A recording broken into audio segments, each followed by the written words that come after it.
وذكر فإن الذكرى تنفع المؤمنين.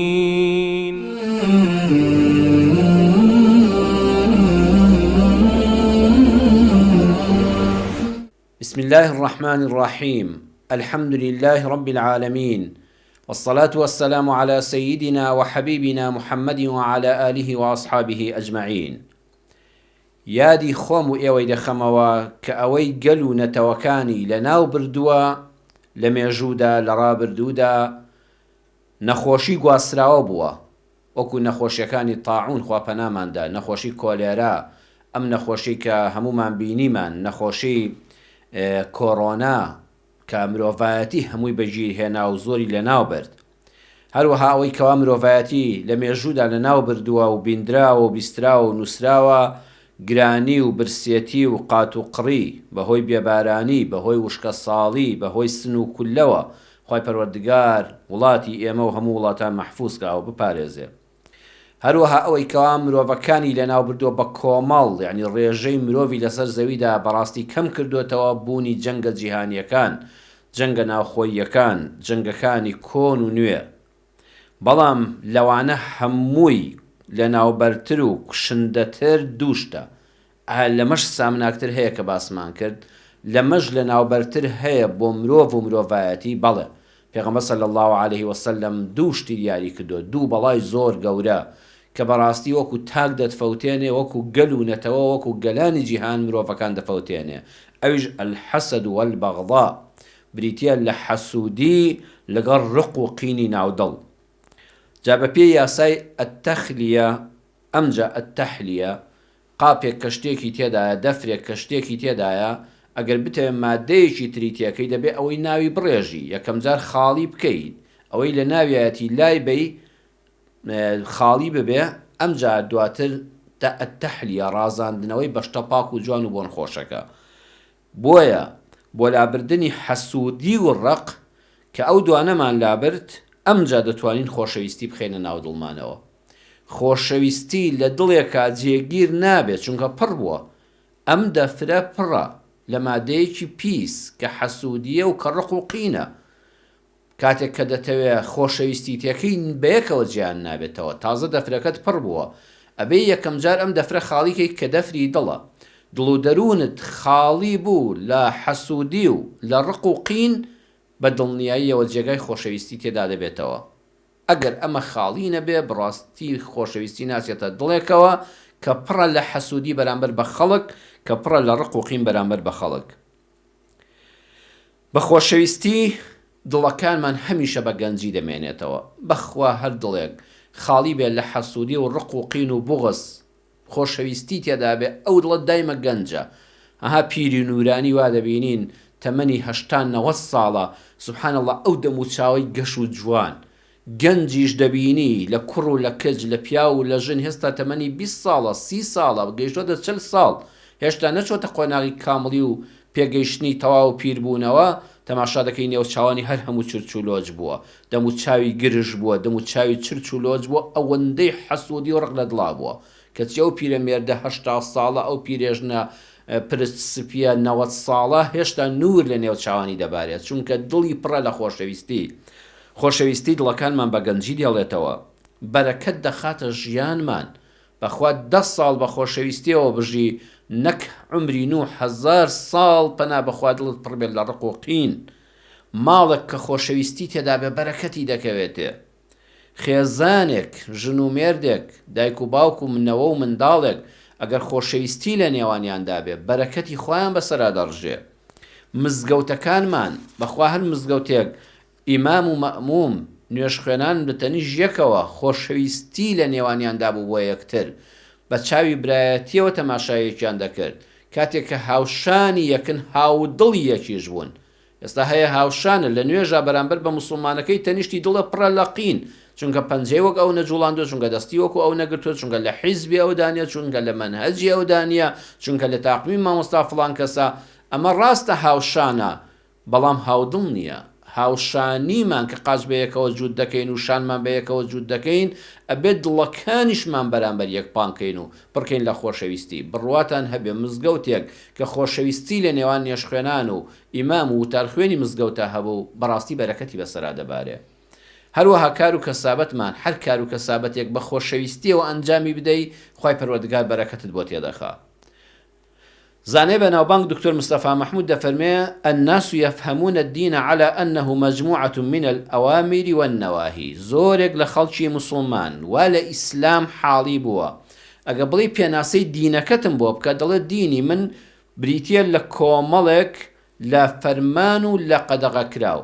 فەرمانم پێدەکا بە نوێژ ئەقیم الصلاة، بە نوێژ کوتیبە بە ڕۆژوو کوتیبە عەلەیکم الصیام، بە حەج ولله على الناس حج البيت، بزكاة خذ من أموالهم صدقة تطهرهم وتزكيهم بها وآتوا حقه يوم حصاده. أمانة بوريز دكا الله أمانة فرمان كراوكاني ديني منن. وهروها ولا تقربوا الصلاة وأنتم سكارى، نوێشکردن حرامە بە سەرخۆشی ئەنجا پاشان بە هەموو شێوازێک عەرە خواردنەوە هەمووی حرام کراوە. قمار حرامە، بتپەرستی حرامە، پەنابردن بۆ فاڵچێتی حرامە. ولا تقربوا الزنا، نزیکی زینا نەبیەوە. ئەم ولا تقربوا ولا تقربوا دەڵێ دینی من ئەم نەهیانەی تێدایە. ولوائح العقاب وحدود الحلال والحرام، لەوحەیەک تابلۆیەک نیشان دەدا کە ئەمە سزاکانن، سزای فڵان گوناهە بۆ ئەمەیە، هەروەها ئەمە حەڵاڵە بیخۆی ئەمەیان حرامە بیخۆی. بەڵام دەفەرمێ وكلها من شؤون الدنيا، ئەوەی کە ئەم پیاوە بۆت باز دەکە، ئەم خوشکە لەبارەی ئیسلامەوە بۆت باز دەکە، ئەمە هەموو کاروباری دنیایین. ئەمە بۆ ئەوەیە مافی یەکتر پێشێل نەکەین و حەقی یەکتر بدەین. ئەمە الدین فشيء آخر، بەڵام جەوهەری دین ناوەڕۆشی ئیسلام شتێکی ترە، ئەعمەق و ئەشمل، زۆر قوڵترە، زۆر بەرفراوانترە. الدين في الحقيقة هو الحب. ديني راستقينا، إسلامي راستقينا، رق بريتيا لخوشويستي. إذا غاب الحب، دكتور مصطفى محمود فرمي هر وقت خوشويستي لدلي مروفي مسلمان دانما، فإن كل العبادات والطاعات لن تصنع متدينا مسلما. أجر همو شو نوش بكي همو روجكان بروجوبي بلام آئرت برنبه لخوشويستي ناتوانن ئەم هەموو عیبادەت و تاعەتە ئیماندارێکی مسلمانی ڕاستەقینە نیشان بدەن. بە کردار نایبینیت، لە کردارەکانیان ڕەنگ ناداتەوە. بۆیە پێغەمبەر صلی الله عليه وسلم فەرمووی لەن تەدخلوا الجەنەتە حەتى تؤمنوا، بەخوا ئەوەی ئیمانداری بە حەق نەبێ ناچێتە بەهەشتەوە. ولن تؤمنوا حتى تحابوا، ئیمانداری بە حەقیش نابن تا یەکتریتان خۆش نەوێ. چاو لێ حتى تحابوا، ئیمان لە دڵێکا جێگیر دەبێت کە پڕ بێ لە خۆشەویستی. ئەوەلا ئەدلکم على شيء إذا فعلتموه تحاببتم أفشوا السلام بينكم. شتێکتان پێ بڵێم ئەگەر بڵاویکەنەوە لە نێوان خۆتاندا خۆشەویستیتان بۆ یەکتر زیاد دەکا، کە خۆشەویستیتان زیادی کرد ئیمانتان زیاد دەکا و بە ئیمانەکە دەچنە بەهەشتەوە. وتیان بەڵێ، فەرمووی زۆر سڵاو لە یەک بکەن. سڵاو ئەوە نییە هەر بەدەستت ئاوا بکەی لە دڵەوە نەفرەت بکەی، نەخێر. ئەها چەند جوانە شیعاری مسلمان کە السلام عەلەیکم، ئاشتید لەسەر بێ، ئەی برای مسلمانم، ئەی خوشکی مسلمانم، دەستی ژێمە ئاوا لێ دەکەی، یعنی لەپی دەستم چۆن ئاوا هێستا هیچی پێوەیە تۆ هەمووی دەبینی، نەخێر.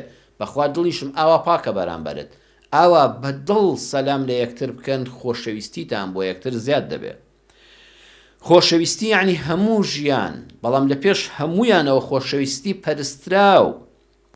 مرۆڤ ئەوە تا لە کۆن و نوێدا لەسەر بت خۆی بەکوژ داوە.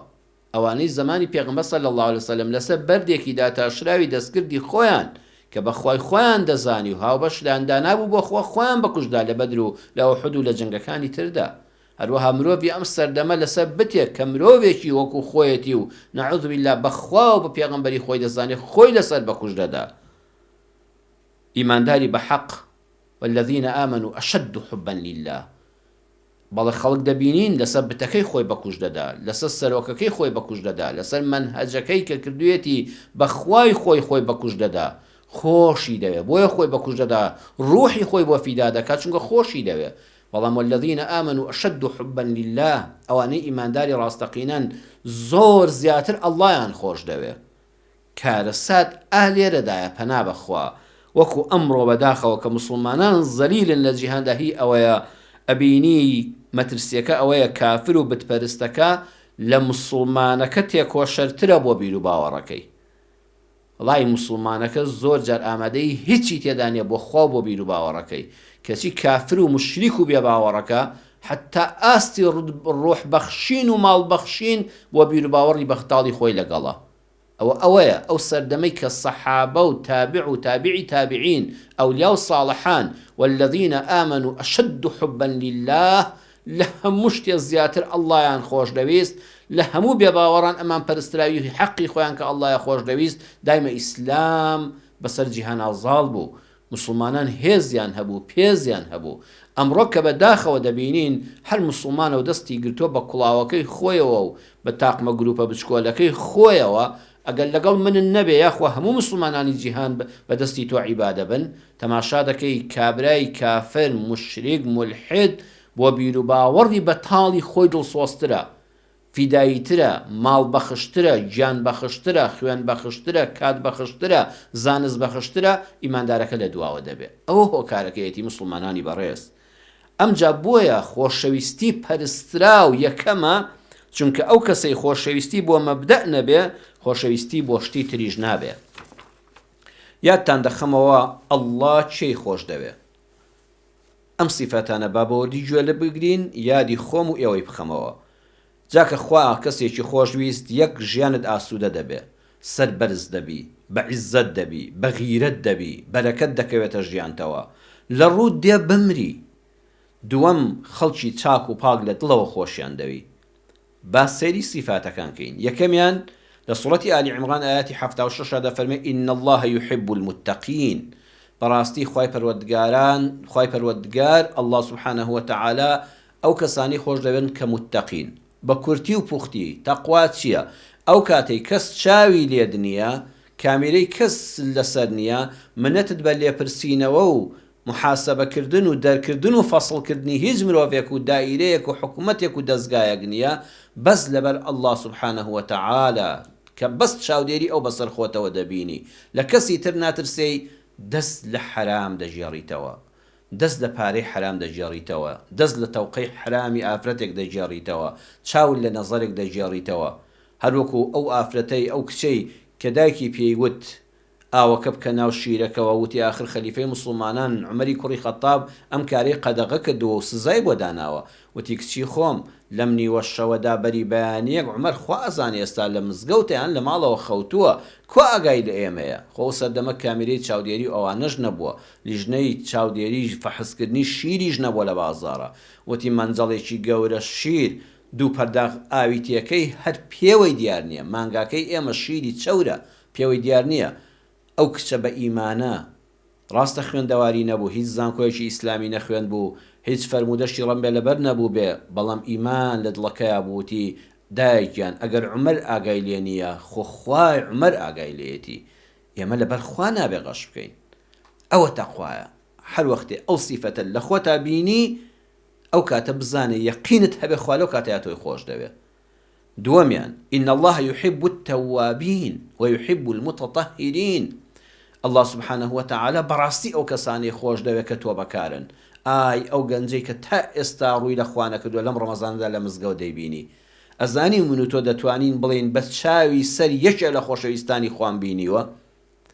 ئێمەوە دەزانین خۆشەویستانی خوا هەندێک خەڵکی تایبەتن، جلێکی تایبەت، مێزەرێکی سپی تایبەت، تەزبیحێکی تایبەت، عەسایەکی تایبەت، ڕیشێکی تایبەتیان هەبێت. نا، خوا لە قورئانە دیاری کردووە ئەگەر دەتەوێت بە چاوی سەری خۆت یەکێ لە خۆشەویستانی خوا ببینی، سەیری ئەو گەنجەکە کە ئێستا بەڕاستی گەڕاوەتەوە بۆ دینی خوای پەروەردگار، سەیری ئەو خاتوونەکە کە تا دوێنێ تەنورەکەی لە پشتی ئەژنۆی بوو، ڕیکلامی دەکرد، بە ناو هونەرمەند بوو، گۆرانی دەگوت.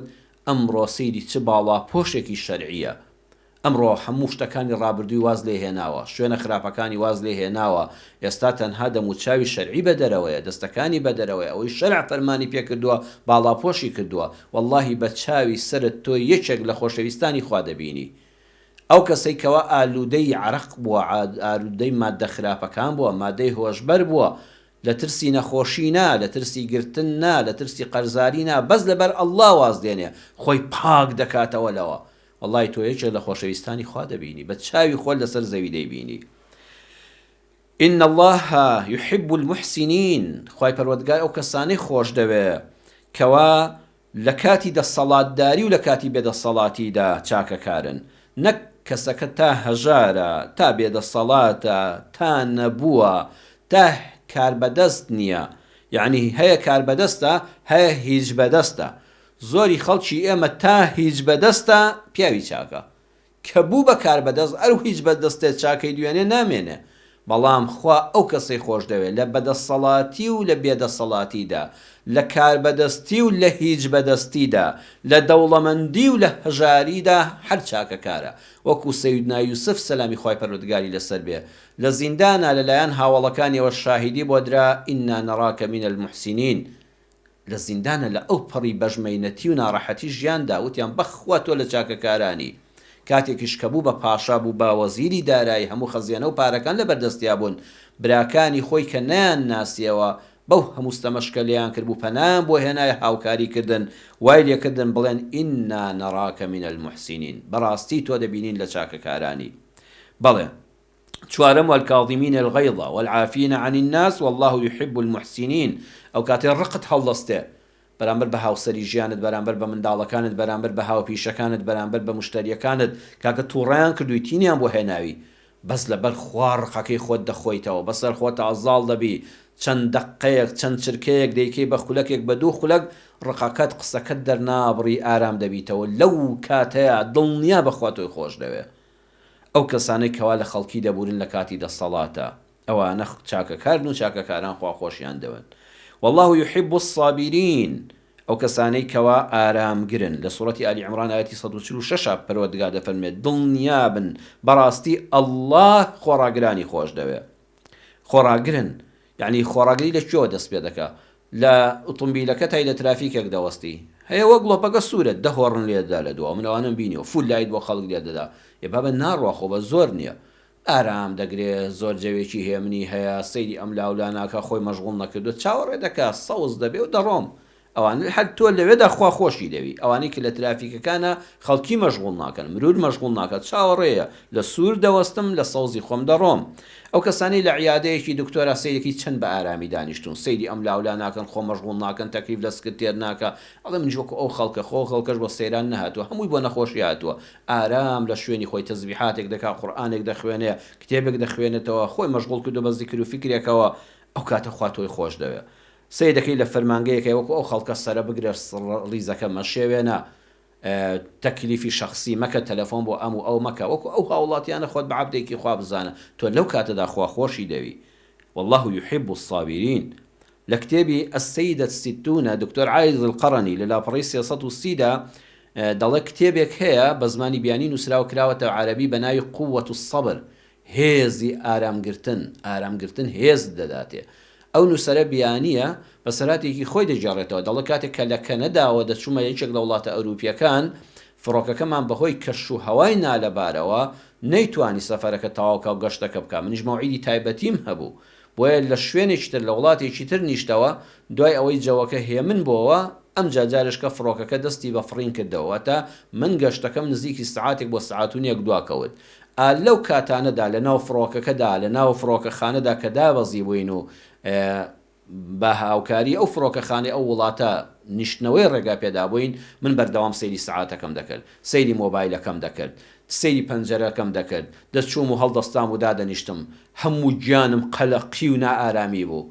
بەڵام ئافرەتێکی بەتەمەن کە هاوسەفەرم بوو لە کورسەکەی تەنیژ منەوە ژمارەی بەرکەوت بوو دانیشت بوو، جار هەبوو کتێبێکی دەخوێندەوە، جار هەبوو چاوەکانی لە یەکدەنا، زۆر ئارام و بە سەبر و بەبێ ئەوەی کەوا خۆی تێکدا. ئەڵێ لەو کاتەدا کە دابەزین و گەیشتینە شوێنی دیاریکراوی خۆمان، ئافرەتەکە بزەیەکی بۆ کردم، ئافرەتە بەتەمەنەکە وتی وەسەڵنا مەعەن، هەردووکمان بەیەکەوە گەیشتین. بەڵام تۆ ستەمت لە خۆت کرد، ئەو هەموو قەلەقی و ڕاکە و سەیری سەعات و مۆبایل و خۆمەشغوڵکردنا، منیش ئارامی خۆم وەرگرت و سەرخەوێکیشم بۆشکان، هەردووکیشمان هەروەکو یەک گەیشتین، تۆ سەرت کرد و من قازانجم کرد. إن الله يحب المتوكلين، خاڵی شەشەم خوا ئەوانەی خۆش دەوێت کەوا پشت بەخوا دەبەستن. إن الله يحب المقسطين ئەوانەی دادپەروەرن ئەو کەسانە ئەمانە هەموو خۆشەویستی خوان. دەی بابیر بکەینەوە ئەگەر یەکێ لەم سیفەتانە تێدا بێ کە باسمان کردن لە ئاەتەکاندا بزانت چەندە دەروونت ئارامە. حەز بە ژیان دەکەی و بێزار و قەلەغنی، هیممەتت بەرز دەبێ، دەبی بە خێر و خۆشی بۆ کەسانی تر، وڵات بە تۆ ئاوەدان دەبێ، کەس لە ترس و لەڕاوچێدا ناژی، خەڵک متمانی بە دادگا و حکومەت دەبێ، حەز بە عیبادەت دەکەی، چێژی لێ دەبینی، بە جوانی و ئارامی دەمری و جێگاشت بەهەشتا. کۆتا قسە ئەوەیە یادتان دەخەمەوە ئێمە وا دەزانین، خەڵکێکی مسلمان وا دەزانێ تەنها بە نوێژ و بەم ڕۆژوی ڕەمەزانە و بە هەندێک قورئان خوێندن و بە هەندێک وتاردان دەبین بە خۆشەویستی خوا، بەڵام پەروەردگار لە ئاەتەکانیدا بۆی ڕوونکردینەوە بەچی دەبین بە خۆشەویستی خوا، با هەوڵی بەدەستهێنانی یەکێک لەم ڕێگایانە و یان چەند ڕێگایەک بدەین تا لە خۆشەویستانی خوا بین. ئەو کاتە دڵمان پڕ دەبێت لە خۆشەویستی، ئەو کاتە ژیانمان ئاسوودە دەبێت. والسلام عليكم ورحمة الله وبركاته. وذكر فإن الذكرى تنفع المؤمنين